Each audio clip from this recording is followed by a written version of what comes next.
o versículo com vocês até o versículo 17, claro.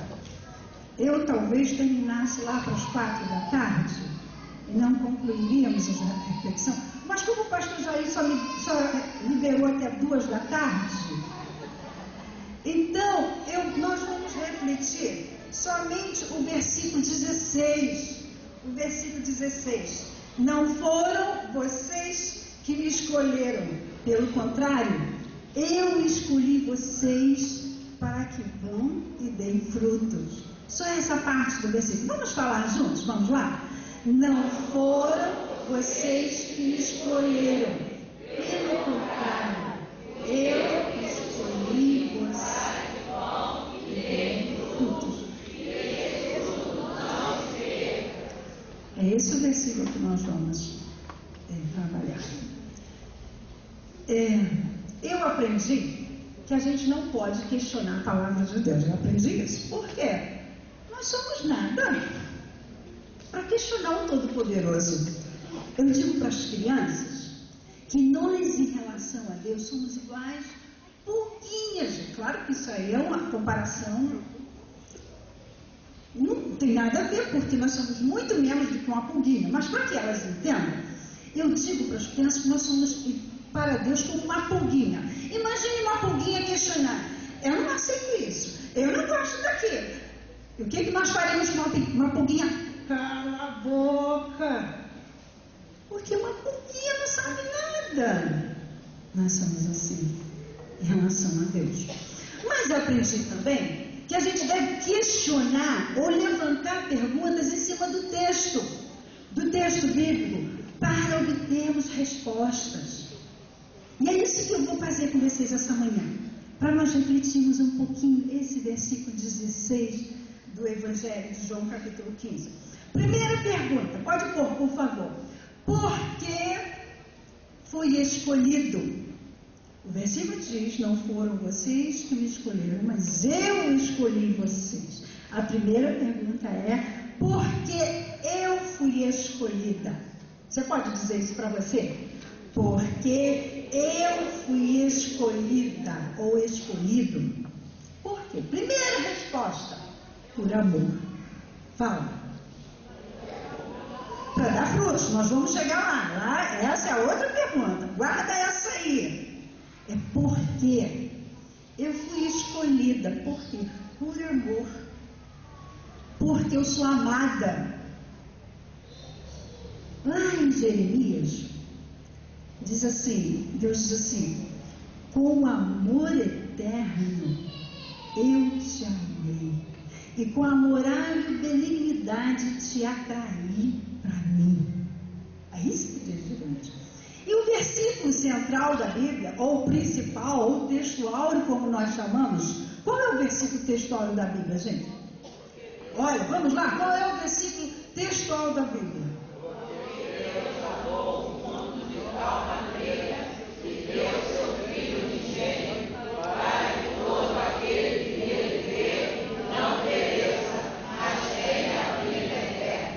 Que igreja pecada, gente. Porque Deus amou o mundo. Mas que mundo que Deus está se referindo? Eu sei que vocês já sabem, mas deixa a gente recordar. O mundo cósmico, o sistema mundano, as pessoas. Ele ama a mim. A Nila Castanheira, ele ama a mim. Deus amou a Nila de tal maneira que deu o seu Filho único, para que todo aquele, quem é todo aquele? Nila, que nele crê, não pereça, mas tenha vida eterna. Vamos falar de novo esse versículo colocando o nosso nome? Ah, mas eu não sou criança. Mas vamos falar, gente. Eu preciso entender isso, que Deus não amou os outros, Deus amou a mim, a eu, Nila, Deus ama a mim. Vamos colocar, não coloque meu nome, coloque o seu. Vamos lá? Porque Deus amou a Nila de tal maneira que deu o seu Filho unigênito, para que Nila, que nele crê, não pereça, mas tenha a vida eterna. Por isso que Ele me escolheu. Porque eu sou amada. Porque eu sou amada. Vocês sabem, gente, quando a gente estuda sobre o discipulado, e os rabinos do tempo de Jesus, a gente vê que quem escolhia ao mestre, ao rabino, era o discípulo. Eram meninos, como vocês, meninos, que estudavam, se habilitavam e adquiriam habilidades para serem discípulos. E quando chegavam mais ou menos aos 15 anos, estes meninos, se já tinham adquirido o conhecimento necessário, se já estavam habilitados, eles escolhiam o rabino. Mas os discípulos de Jesus nessa passagem não eram crianças, não estavam habilitados, não haviam estudado. Jesus disse: não foram vocês que me escolheram, não, muito pelo contrário, fui eu que escolhi vocês. Foi Jesus que se escolheu. Nós não temos condições, irmãos, é Deus que faz tudo. É Deus que faz tudo. Nós não temos condições de escolhê-lo. Ele nos escolhe. Mas escolhe só a mim, só a você. Tem alguns que ele não escolheu. A Bíblia diz que Deus quer que todos se salvem. Todos se salvem. Ele nos escolheu porque nos ama. Ele nos escolheu para Ele, para viver eternamente para Ele. Ok, segunda pergunta. Vamos ao versículo de novo? Vamos lá? Por favor, é só baixar. É só ir adiante que você já tem o versículo. Isso. Vamos falar juntos esse versículo? De novo, vamos lá? Não foram...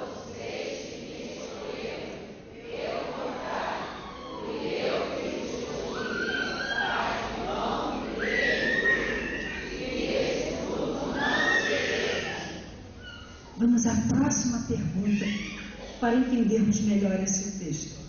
Para que foi escolhida? Agora vem a resposta. Para que eu fui escolhida? Para dar frutos. Gente, eu vou voltar com vocês um pouquinho para explicar sobre isso. Eu fui escolhida por amor. Eu fui escolhida porque estava perdida. Eu estava desconectada de Deus. A gente está trabalhando agricultura, desconectados de Deus nós estávamos. Vocês sabem que meu pai é agricultor, né? E hoje ele está de mordomia, sabe? Mas ele sempre foi agricultor. Eu me lembro que quando eu estava em casa, e não estava na escola, não estava trabalhando, eu amava acompanhar meu pai na agricultura. E a minha mãe reclamava: poxa filha, tem tanto serviço dentro de casa e você vai justamente ajudar seu pai? Eu não ajudava de verdade. Eu era, na verdade, uma espectadora. E eu amava acompanhar meu pai. O máximo que eu fazia é quando ele lançava as sementes e fazia as covas, eu jogava as sementes nos buraquinhos. É isso que eu fazia. Mas eu ficava observando as coisas que ele fazia. E eu me lembro que quando ele fazia enxertos, eu achava aquilo tão interessante. O enxerto que meu pai fazia, ele cortava o tronco, ele feria o tronco das laranjeiras, ele feria o tronco e tirava um pouquinho a casca. Pegava uma outra planta, um pedacinho de outra planta, ele cortava de outra árvore, né, que ele queria enxertar ali, e trazia. Aquele pedacinho que meu pai trazia estava morto. Por que estava morto? Estava desconectado da árvore. E meu pai trazia aquele pedacinho morto, colocava dentro daquele ferimento que ele fez naquela árvore, fechava com a própria casca da árvore, né? Amarrava, isso era enxerto.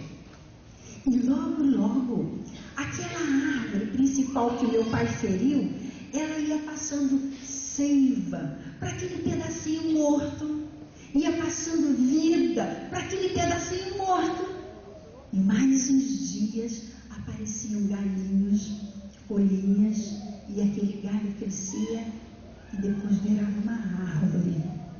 Tinha recebido vida do tronco principal, seiva do tronco principal. Foi isso que Deus fez conosco.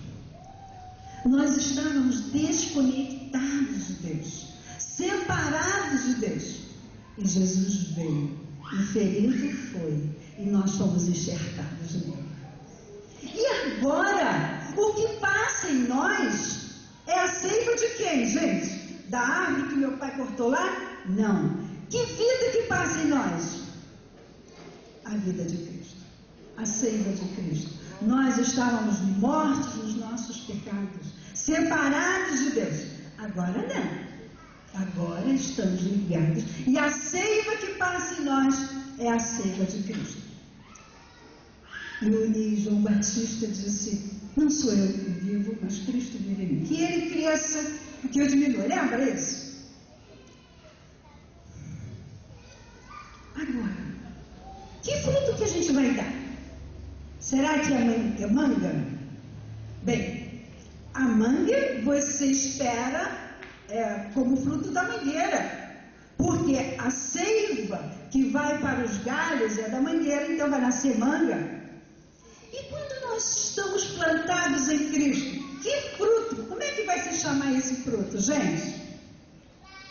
Porque a seiva que passa em nós é a de Cristo. Nós, se realmente estamos ligados em Cristo. Sabe como é que é o nome? Deveria ser o nome desse fruto? Cristinho. Por que Cristinho? O pequeno Cristo. As pessoas olham para você e dizem: uau, aí vai um cristão. Não vem mais você, porque em você passa a seiva de Cristo. E agora o evangelista diz, no evangelho diz, Jesus dizendo: eu escolhi vocês, eu conectei vocês, para que vão e deem fruto. É essa palavra que está aqui na minha versão, fruto no singular. Fruto. É isso que Deus espera de você e de mim. Fruto. Eu sei que essa igreja aqui orou muito por nós estivemos muitos anos no campo missionário. E 12 anos, quando voltamos ao Brasil, depois de 12 anos, ficamos assim, surpresos, porque todo mundo é crente. Todo mundo é crente no Brasil. Gente, até aqueles que adotam outra fé, eles dizem: Deus te abençoe, vai com Deus. Nós temos mesmo que confiar em Deus. E eles nem são cristãos. Você passa na loja, lá no centro de Campo Grande, você ouve Lázaro cantando. Eu falei: uau, as coisas no Brasil melhoraram. Todo mundo é crente aqui. Mas não vemos frutos. Não vemos fruto. E Jesus disse que aquele que está conectado nele, que recebe a seiva dele, que foi enxertado nele, isso foi feito para que ele dê fruto. E nós não vemos. Gente, são tão poucos. O que nós podemos olhar e dizer: ali vai um Cristinho, um Cristo pequeno. Por quê? Aquele realmente, eu tenho certeza que está ligado a Cristo. Eu sei que tudo isso é processual. Isso não acontece assim. Você não dá fruto desse jeito. Você é ligado em Cristo, como também a plantinha que meu pai enxertou.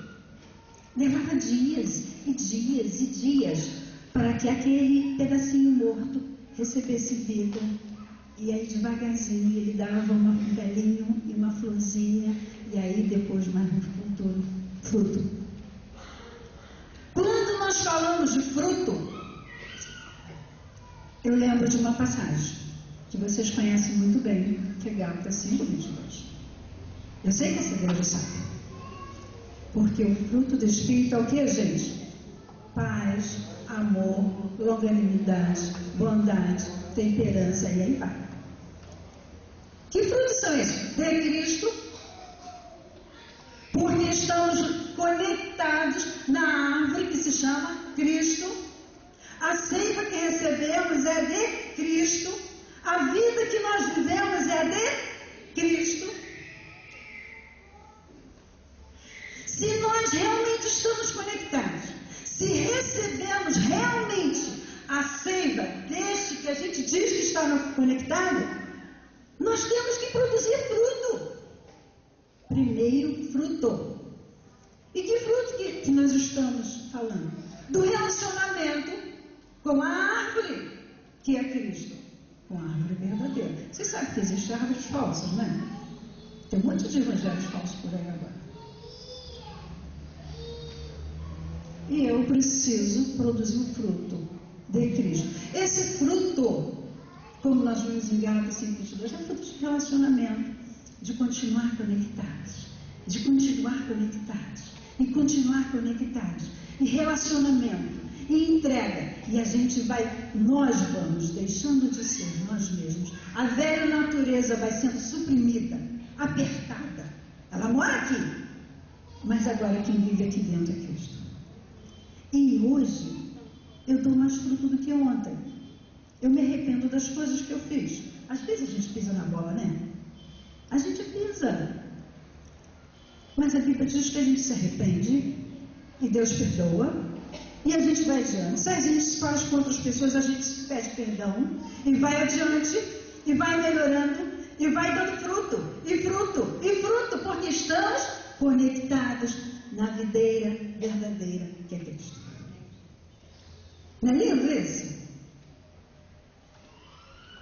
E agora, quando nós já estamos realmente conectados e usufruindo desse pacote, dessa conexão, pacote da salvação, que é a paz, gente, que bem precioso, o amor, a longanimidade, o que esse mundo precisa a não ser isso? Nós vivemos num mundo tão conflituoso, gente tão perdida. E quantos que dizem que estão conectados, estão perdidos como o mundo está? E agora, eu quero ver um outro versículo que vem um pouquinho antes desse 16. Por favor, passe adiante. Esse versículo, agora o outro. Esse versículo diz assim, ó: e a natureza gloriosa do meu Pai, esse é o versículo 6, ainda neste capítulo. E a natureza gloriosa do meu Pai se revela, se expõe, quando vocês produzem muitos frutos, no plural, e assim mostram que são meus discípulos. Depois de um relacionamento com Deus, de receber seiva dele, vida dele, comunhão com ele, você pode não começar a ver as coisas, as diferenças. Uau! Ela não é mais a mesma? Mudou tanto. Ele não é mais o mesmo. Aquele menino não é mais o mesmo. Como mudou? Sabe por quê? Porque a seiva está passando em nós. Já não sou eu que vivo. Cristo vive em mim. E o mundo vai ver que nós estamos realmente conectados. Que somos discípulos, seguidores. Não é lindo isso? Não é gostoso isso? Quando o mundo chega a perceber, é porque houve uma grande mudança dentro de mim, de relacionamento com Deus, de fruto. Só que, vamos falar esse versículo de novo, vai adiante. Adiante, mais isso. Vamos falar juntos de novo, vamos lá? Não foram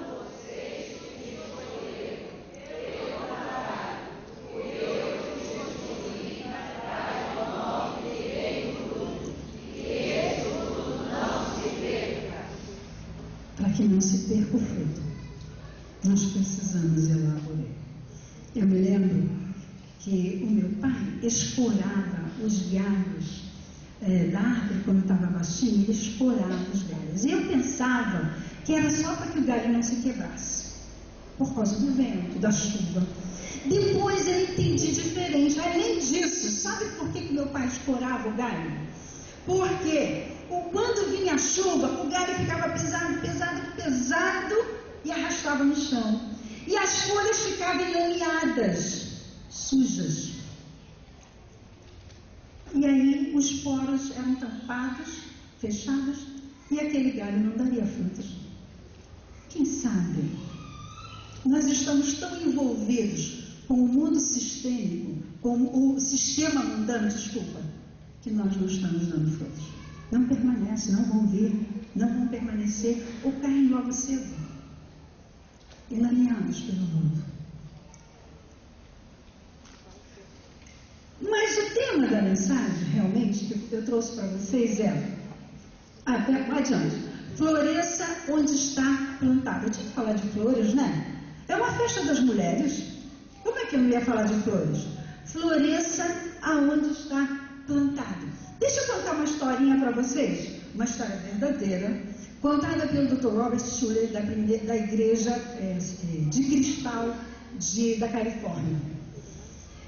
Ele conta uma história que aconteceu no deserto durante a Segunda Guerra Mundial, quando os Estados Unidos iriam mandar os soldados para a Europa. Antes de serem enviados para a Europa, eles passavam pelo treinamento de base em um dos desertos da Califórnia.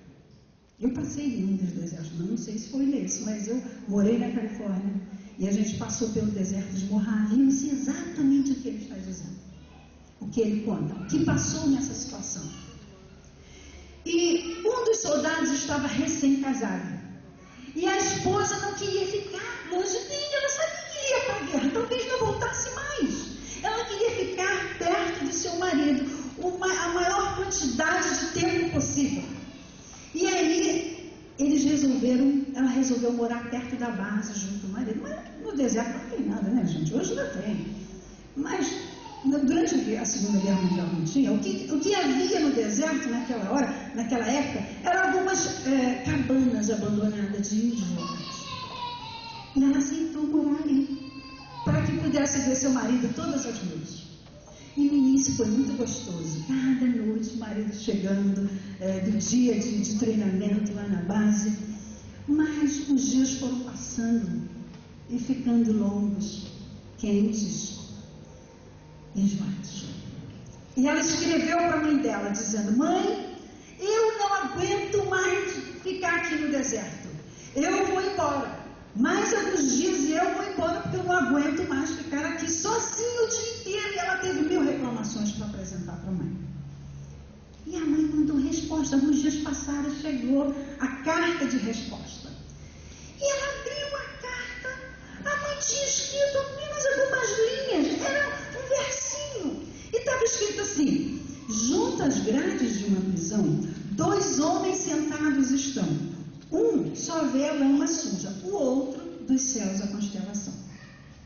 Eu imagino que ela tenha falado assim: não acredito que minha mãe só escreveu isso para mim. E ela leu de novo: junto às grades de uma prisão, 2 homens sentados estão. Um só vê a lama suja, o outro dos céus a constelação. E aquele poemazinho, aquele versozinho, foi caindo. E ela compreendeu o que a mãe estava dizendo. E aquela foi a primeira noite que ela saiu da cabana para realmente apreciar os céus do deserto da Califórnia. E ela descobriu uma coisa que é comprovada, que eu vivenciei: é o céu mais lindo do mundo. Estrelado. Os céus do deserto da Califórnia. Não dá para vocês terem ideia do lindo que é. E no outro dia de manhã, ela saiu para olhar, para dar uma olhadinha em volta da cabana. E ela logo encontrou com algumas crianças, vizinhos, filhos dos índios, fez contato com eles. E os dias foram passando, ela fez contato com as irmãs. E mais um pouquinho começou a ajudar a fazer as tarefas, manuais, os trabalhos de arte que eles faziam. E um dia ela percebeu que as crianças estavam brincando com algumas conchinhas de mar. E ela perguntou: onde é que vocês acharam essas conchinhas? Aqui no deserto não tem conchas? Tem sim. E os índios contaram para ela que num passado muito distante, ali havia sido mar. E ela começou a pesquisar sobre isso. E pesquisar sobre isso. Quando terminou o tempo do seu marido na base militar do deserto, ela havia se tornado uma autoridade em assuntos de mar. Floresça onde está plantado. Essa é a sugestão para nós. Nós estamos conectados, gente. Nós precisamos florescer, nós precisamos frutificar. E quando a gente sugere, quando a gente pensa nisso, que eu tenho que florescer aonde estou plantado, eu tenho que fazer a diferença. Eu tenho que agir. Eu tenho que socorrer. Eu preciso valer o meu tempo de história. Deus me colocou na história por um motivo, para que eu floresça e produza frutos. Eu sei que de 52 anos da MCA, muito nós temos trabalhado. Essa igreja tem trabalhado muito nessa comunidade. Mas, queridos e queridas, existe 1 milhão de desafios à nossa volta. Precisando do nosso florescer, do nosso frutificar, para que essa gente seja abençoada mais ainda do que já tem sido. E nós também. Nós lemos nos versículos anteriores Jesus dizendo: para que a alegria de vocês seja completa. Nós temos muito mais a buscar. Muito mais. Eu gostaria que você pusesse aquele vasozinho, por favor. É antes. Isso. Quando nós plantamos sementes em vasos assim, às vezes sementes de plantas caríssimas. Imagine que essa semente dissesse: eu não vou crescer nesse vaso. Esse vaso é muito feio, muito barato. Eu não quero crescer aqui. Eu me recuso a desenvolver aqui. E reclamo, e reclamo, e reclamo. Mas não é isso que acontece. Sementes plantadas em vasos tão baratos, tão feios às vezes, de barro comum. Mas olha o que acontece, passa adiante. Olha o que acontece. Quando você vê isso aí, você não está vendo mais o vaso, porque só as flores apareceram. É assim que nós, homens e mulheres, podemos fazer com essa sociedade feia, gente. Essa sociedade mundana, má, suja, corrupta. Se nós frutificarmos como Deus está falando, nós vamos ficar desse jeito. Floresça onde está plantado. Transforme feio em bonito. Faça diferença. Faça marcas nessa sociedade.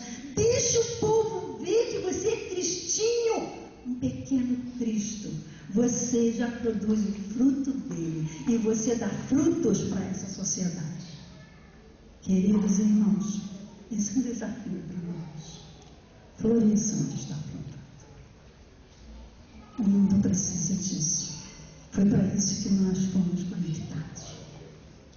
Vamos repetir o versículo principal de novo. Vamos lá, voltar ao nosso versículo principal. Juntos, para nós concluirmos. Esse versículo precisa ser realidade na minha vida, cada dia mais. Vamos juntos, vamos lá? Não foram vocês que me escolheram, mas eu os escolhi. E o meu fruto não se perde.